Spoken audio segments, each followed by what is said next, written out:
Doors. They never gave us any water. They never gave us any food. The children were screaming. Spielberg's USC, Survivors of the Shoah Visual History Foundation, contains over 50,000 video testimonies. Out of 50,000 testimonies, the Shoah Foundation handpicked a bunch of hate-filled liars and Zionists for their documentary. Surely, out of 50,000 video interviews, there must be some Jews telling some semblance of truth about life in the concentration camps.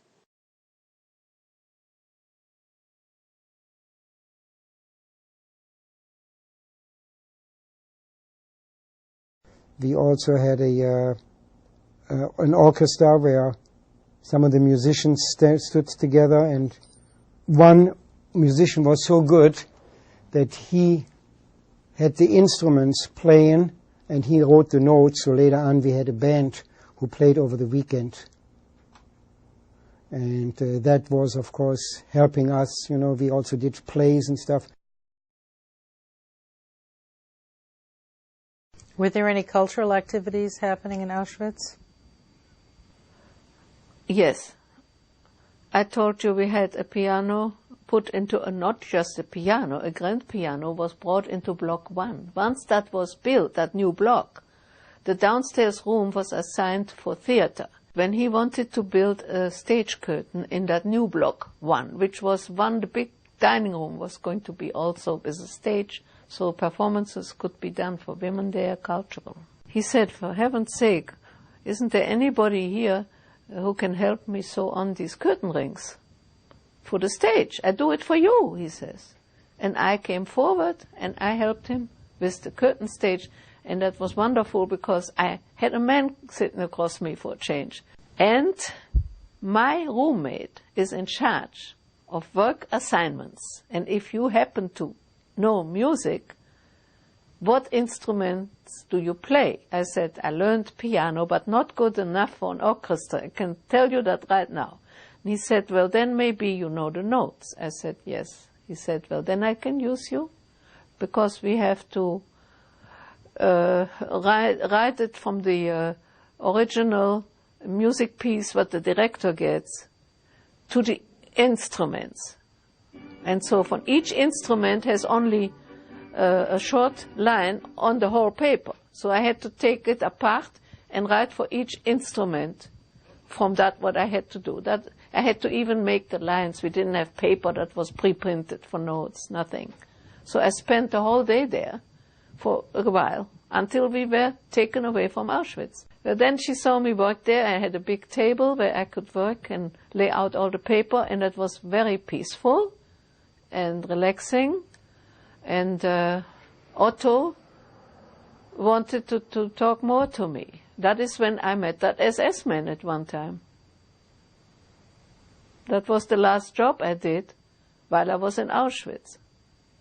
And when the other job, that when I was in Block 10, we went out to pick the leaves. And from these leaves, they would make tea for the whole camp, for the whole Auschwitz.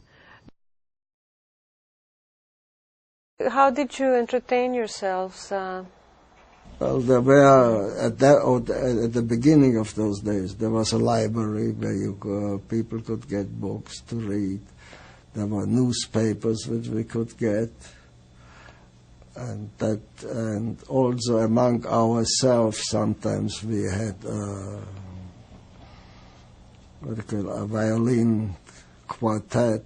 They used to come and play in barracks during the evening. That was, and later on, they said they're gonna build a movie in the camp, and the president said, "Only you must be crazy. They're gonna make a movie for us in the camp." And really, it happened. They made a movie in the camp. Yeah, and we went in barracks after barracks. We could go to see a movie sometimes in the evening. They brought movies in in the evening. And what kind of movies would they show? Well, German movies. But once I came to the main camp, we were allowed twice a month to write home. Once a postcard and once a letter. They gave you the materials? Yeah, they gave us the leather, the materials, we could How buy did you get the stamps? We could buy stamps. You had money? Yeah, we still got money. The money we got through the Jewish community from Vienna who sent us, everybody, some money. And in the camp you could have currency? Yeah, we could have money because there was in camp also what they call a cantina. And not many times, but once in a while they sold a few cigarettes or they sold something, whatever they had. So if you had money you could buy in the cantina there. Food, there wasn't really any food really. They usually sold, and sometimes they sold some weak beer. They sold also in the cantina. Yeah, but not really anything else. Not much. Mostly cigarettes. And when you went to the movies, did you have to pay? Yes, we had to pay. After the money stopped, the regular money stopped, we got paid in coupons then. Paid for your work? Well, I don't know if it was for whatever we got paid for in coupons, which were redeemable in the cantina if they had something. So that was their way of distributing money. Then to everybody, everybody got this money then. Of course, what we did is for the weekends we got together, we got a group of us together, and we made a soccer team, which was a little later, where we played soccer. Well, it's amazing that there would be a soccer team, that there'd be enough energy left to do something like that. Well, I don't think we were quite as energetic as we were with the other regular team, but we did something to, it kept our mind off of the problems we had. Well, you mentioned to me the other day that Monowitz was like a college library. Well, that was... In what way? Especially the Germans start losing the war, 1943, 1944. So in 1944, we had soccer games in Gross-Rosen. Soccer teams, we organized very well. Soccer teams, each nationality organized a soccer team. And we organized our equipment, everything, and play soccer on the assembly line, on the assembly place. So, in Gross-Rosen? In Gross-Rosen. So, that much freer was. But it was 1944. The Russians already pushed away, Americans already invaded from the other side, so they have to give more freedom. But there was much more freedom, and food didn't improve very much because, simple reason, they didn't have it very much themselves. So. Did the civilians try to help you at all? Did they trade goods for things? It's as I say, that we have almost everything what we wanted for that soccer teams from the civilians, from outside civilians. But that was strictly on the cover. The SS didn't know that. They knew it, but they didn't do much about it because they knew the war was almost over. So they didn't. They even played soccer with us. That. Just to make the story funny, the whole incident funny, that one time the Polish team play against German teams, and one of this top enlisted SS men decided he wants to play for the Polish team. So we say, okay, you can play for us. And then the commandant, SS commandant, he was like a captain. He decided to want to play for the German team. So he went in the field. I think they were a little bit tipsy. How did you feel about that? And the funny part of it, we said, just let them play. They play almost by themselves. We just run around them. But that was one of this incident which stuck so funny on it. But that's happened. So, but it was 1944. So it almost things came to close. So is what you're saying then that the closer the end of the war came, pressure was let up rather than becoming more cruel or. In our camp, pressure, you did feel the pressure laid up. The big problem is that the Auschwitz soccer field was right next to the so-called genocidal gas chambers and would be in full view of the so-called final solution. Freddie Hirsch called me to the children's barracks. He was heading then, and he asked me if I could paint something on the wall for the children. And I said, well, if you can get the materials. He said, I'll get the materials. I said, okay.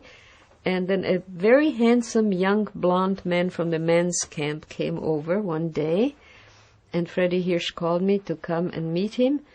And he asked me what I need. So I said, well, if I can get any wall paints, so any tempera paints, I would like those. If you can get me some. And he said, yes, anything you want.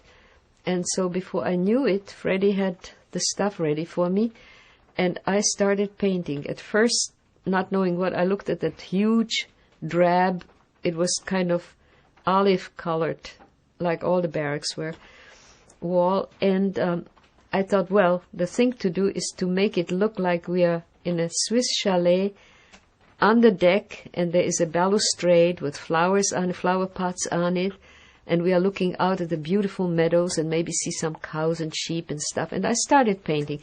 And then afterwards, far in the distance, I was putting some sheep and some cows. And then I noticed that all the kids were standing around me, behind me. So I turned around and I asked them if they would, do they have any special wish what to put in that meadow? And they said, Snow White and the Seven Dwarfs. And that was a very surprising answer. So I made a painting of Dopey standing on another dwarf's head with a cloak around him, so he looked like a tall guy, so he would be as tall as Snow White. And they were dancing together, and the shoes, those soft shoes and everything. And the kids loved it, and I made some other dwarfs around, one who was playing the accordion. I think that was Grumpy, the mean one. And the professor with the glasses. I made almost all the dwarfs standing around. Some of them were clapping, and that's what the kids liked. I now understand that there was another painter who continued painting on the walls after I've left. I don't know about that. When you were in the process of doing that, what did it do not only for you but for the children on an emotional level? Well, it did several things, not just emotional, but the children then wrote a play which was a satire of Snow White and the Seven Dwarfs. So I figured out a way of making a crown out of paper, and the kids were painting it gold and putting like jewels on it. And then I took some paper strips and I painted them with a black paint. And I don't know about the costumes, what they made costumes out of, but the play was very successful because the little girl who was playing Snow White had an incredible voice, a gorgeous soprano, just like the one that you hear in the movie. How are they allowed to put on a play in Auschwitz? I don't know, but it was done kind of quite hush-hush, all of it, except that when it was put on, suddenly some SS-men appeared, and they watched. And then when Arno Böhm put on that play, he wanted something like a vaudeville play, which I was in too. That was when I couldn't stand the breath of the guy who was playing with me.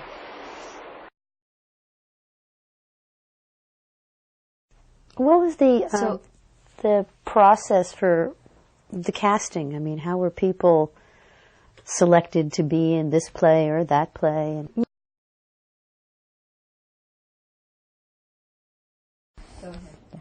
This is a picture that was taken at my father's cousin's grandchild's bat mitzvah 3 years ago. And these people in this picture are all survivors.